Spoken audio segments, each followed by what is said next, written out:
Good morning, everyone, It's coffee time with with God. God. Amen. Our gospel reflection for today, Jesus heals a man, taken from Luke 5, verses 12 to 16. Let us pray. A reading from the Holy Gospel according to Luke.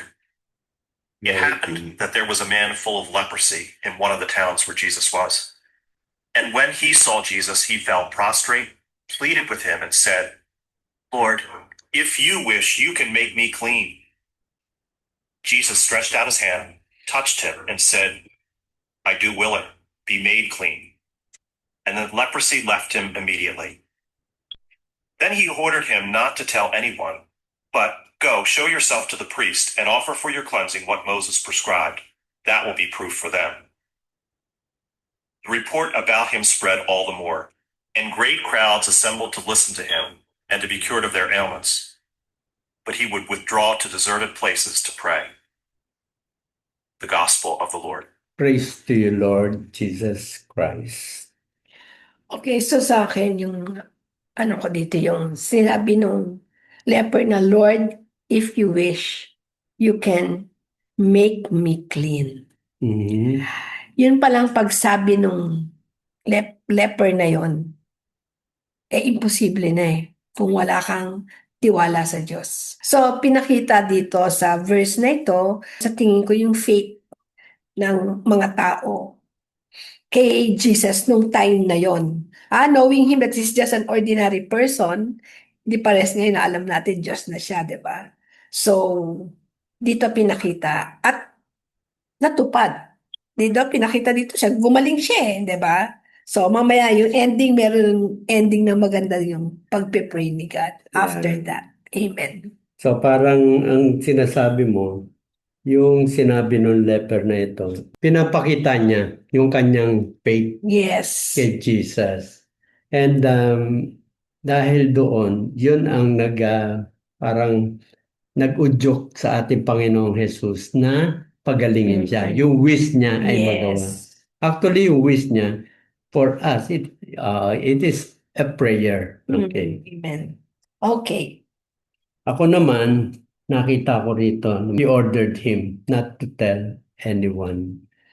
Lagi ko kasi nakikita ito pagkatapos gumawa ni Jesus ng mga miracle, signs and wonders. Sinasabi niya yan. Pero after that, pinapakita rin na all the more, dumadami ang kumakalat talaga. Ibig sabihin, miracles ng ating Panginoon, kakalat yan by itself. Hindi, hindi yan yung pag pinigilan mo, hindi kakalat, kakalat yan by itself. Okay.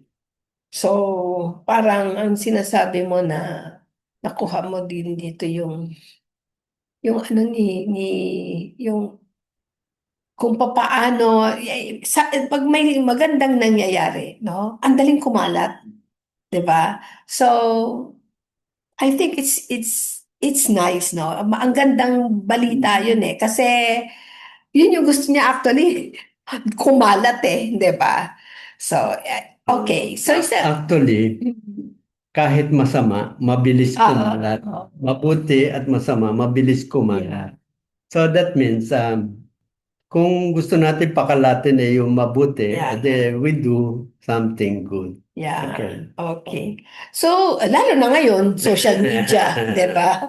Anyway, so sa message na magandang ibinibigay sa atin ngayon is magkaiba tayo Sabi yung pananaw, no? Pero maganda kasi magkaibang level. Ito sa ordinary buhay, ikaw meron ka sa mission So, ang magandang pagsamahin. Anyway, ito kasi tuwan-tuwa ako dito Ito kasi pag nakita ko ngayon, ramdam na ramdam ko ngayon kasi may nangyari na parang makukonek ko dito na may may isang tao na parang wala nang katapusan yung problema niya, lagi siyang malungkot, bukang bibig niya, parang hopeless, yung gano'n ano.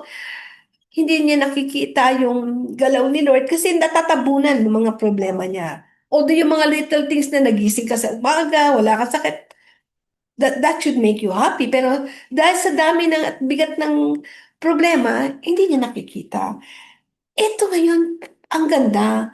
Pwedeng i-connect talaga, no? Kasi yung leprosy, mas malala na sakit yun. Sabi dito, full of leprosy. Ibig sabihin, yung buong katawan, alam niyo ba yung leper? Ano yun eh? Parang kinakain ng uod yung kanyang katawan. So nakakadiri siya. At may pain yun kasi sugat po yun. At nakakaawa, walang gustong lumapit sa kanya. So talagang ganun kagrabe. And in spite of that, alam, ang sabi pa niya, Lord, if you wish, you can make me clean. Hindi niya sinabi, Lord, make me clean. Sabi pa niya, if you wish. Parang inaano niya, pwedeng hindi niya gustuhin ni God. Kasi if you wish pwedeng you don't wish, di ba? Hindi siya nagde-demand. Pero yung sinabing if you wish, parang, Lord, kung talagang gusto mo akong pagalingin, gagaling ako. Di ba pagka sinabing ganun, para kang matatouch. Kasi alam mo naman na nakakaawa siya. Siyempre gusto kitang pagalingin. Hindi yung, Lord, pagalingin mo ako yung ganun. Hindi eh.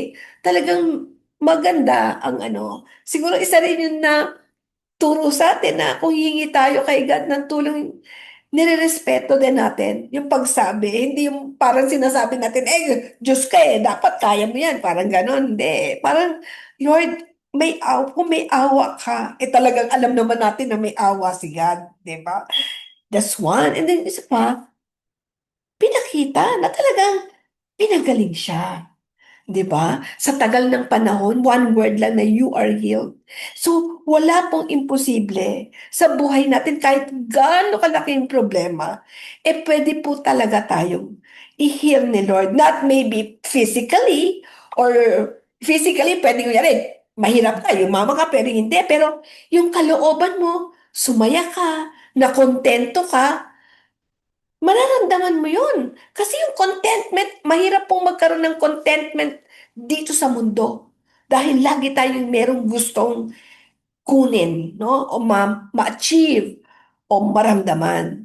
So, yung contentment, pag binigay sa atin, ang laki na pong grasya yun sa buhay ng tao. Kaya ito po yung magandang sinabi dito. And then, tingnan nyo, kahit na ganun, pinakita dito na sa ending, di ba? Sabi pa niya, God prayed. Siguro tayo, kung si Jesus nag-pray, mag-pray din tayo. No? Ibig sabihin, si God is getting His powers from His Father in heaven. No? Ginamit lang parang tao para pinakita sa atin. So, ganun din tayo, mag-pray din tayo. After receiving so many things from God, we always have to go back to Him and pray to Him. Amen. Okay. So, ang message na kukuha ko para sa atin, we always have to do what is good sa tao. May pakinabang sa tao. Because, yan kasi yung, sabi nga, whatever God is doing in you, spread it dahil we are spreading the love of God. Ngayon, pinakita na ating Panginoong Jesus sabi na niya, guro tinetest na niya, hindi naman talaga gusto niya wag sabihin, wag ang tawag doon, i-chismis. Wag i-chismis. No? Pero ang kanya ron, gusto niyang pakita na everything that is good and beneficial to others, it will spread by itself. Talagang yan, kakalat yan. And tayo, parang ang sinasabi sa atin, always do good. Para kahit hindi tayo magsalita, it will spread sa iba't ibang tao.